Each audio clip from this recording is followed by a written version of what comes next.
I want to take my sons on a voyage, show them the Hebridean islands that have been our home. I want them to see the people, the land, but above all, this journey is about the Atlantic, without which there is nothing.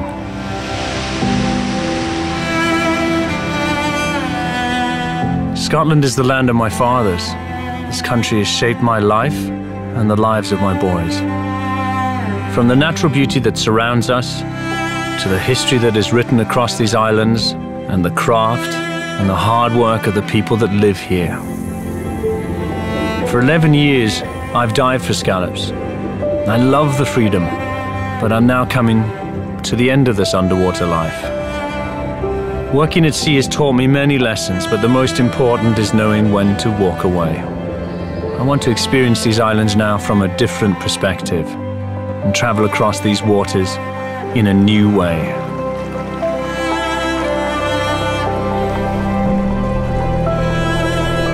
I've long worshipped the Atlantic. This ocean has been my guide, my teacher, never my enemy.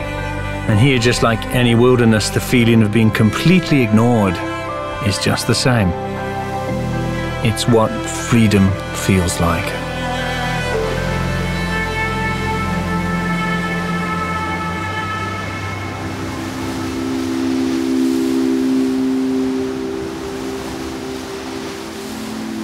Iona has been a profoundly important spiritual place.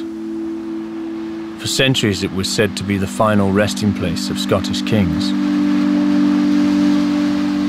What fascinates me about Iona is that there is still a strong living link with the past.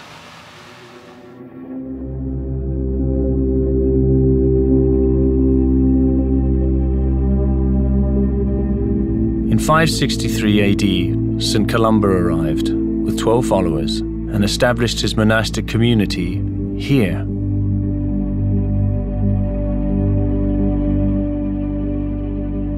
Anyone who visits this place can't help but feel it in the stones.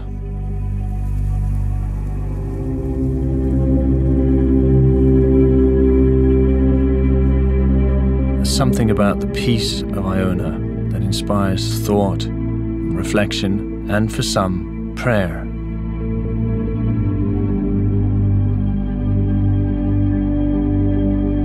Iona is all about kings and men, but for me, my true church is nature.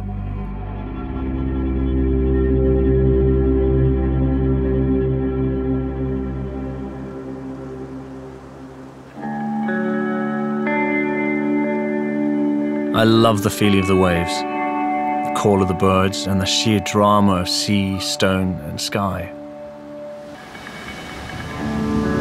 And now we're heading to an island that is all about the power and magnitude of untouched nature.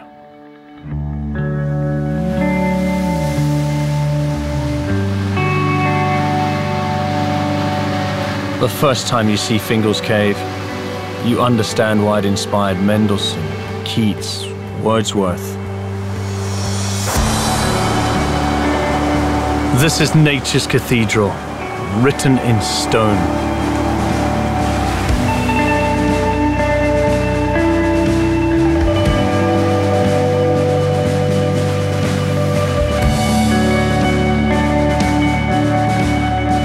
Basaltic lava cooled to form these hexagonal pillars of stone. Then the Atlantic has just slowly worked away to create this cave.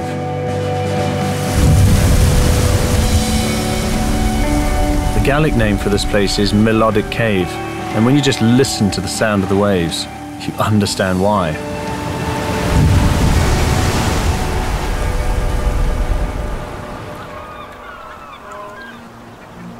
Above the cave is a territory inhabited by one of my favorite birds of all time, the puffin.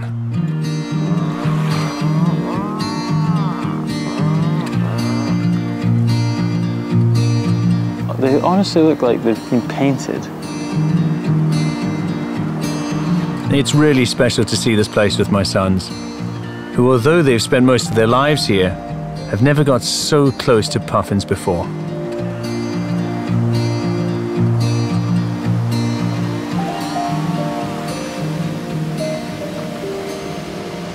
Despite the distance, all the islands are connected by the ocean and by the bonds that have formed over the years.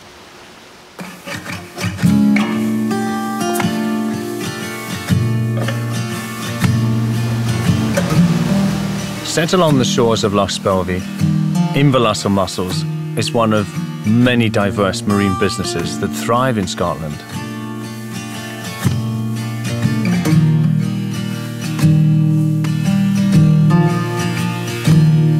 The community here is astounding. Everyone doing more than one job just to make it work.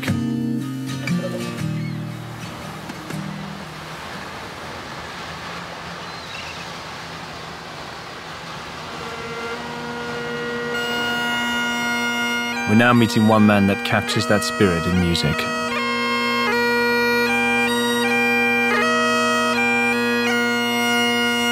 Angus MacColl is one of Scotland's greatest living pipers, and it was an honour to hear him play at Guyland Castle on Kerala.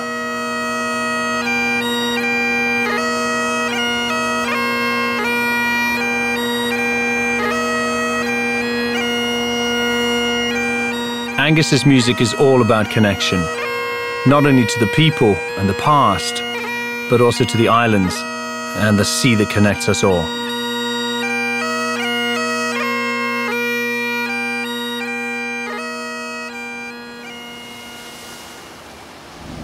The engine of a boat becomes like a second heartbeat to us. You tune into its sound, you know when it's happy, and your heart stops if it ever stops. We're now heading to one of my favourite scallop diving spots.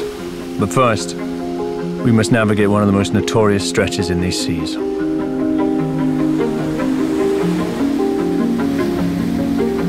Corryvreckan is from the Gaelic word meaning cauldron of the speckled seas.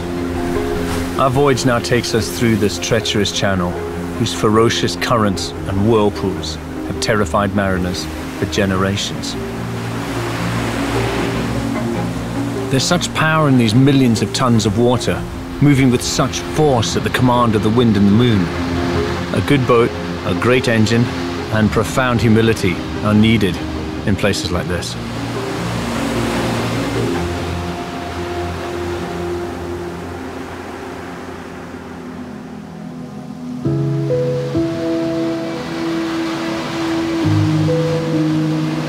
I've dived in the sea around the Garvalax for most of my 11 years as a scallop diver.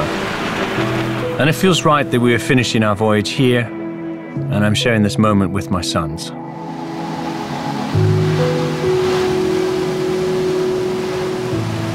The most southerly of the 4 Garvalax islands is called Aileach an Nov, which means the Island of the Saints.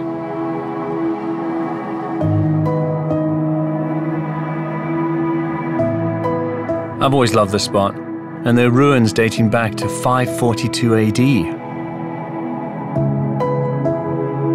These are the remains of a monastery founded by St. Brendan, the navigator. What was life like here in those times of profound isolation?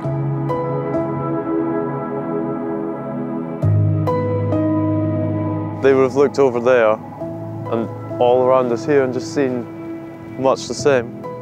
This was their world.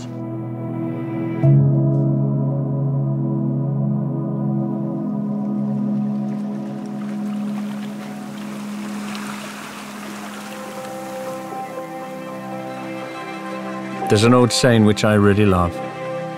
We have many lives to lead before we die. And I think my days as a scallop diver are coming to an end.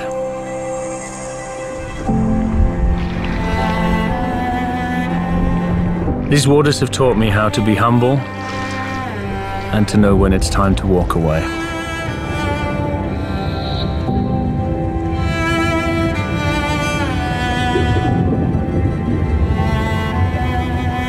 It feels really good to go for a dive with Luke and to be carrying my scallop net with no real intent, because I've got a feeling I'm going to be putting it away forever.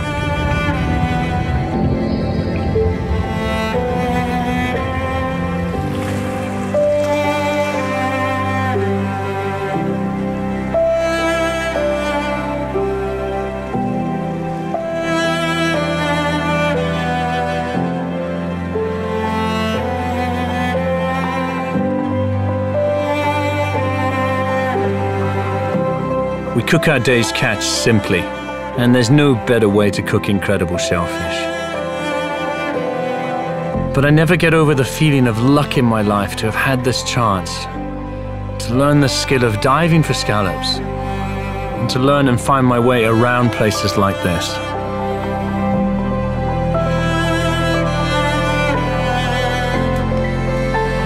Boys, how's it all been?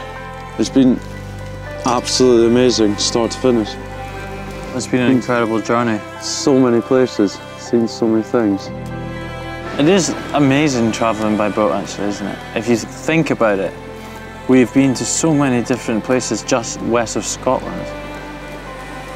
But that's freedom. There's one road on Earth and it connects everything. It's the sea. The Atlantic is such an adventurous place. I was inspired to make this journey for Oscar and Luke. Without doubt, my greatest achievement on Earth is to say that these boys are my sons. Who knows where they will go in life, but I'm certain they'll never forget where they came from.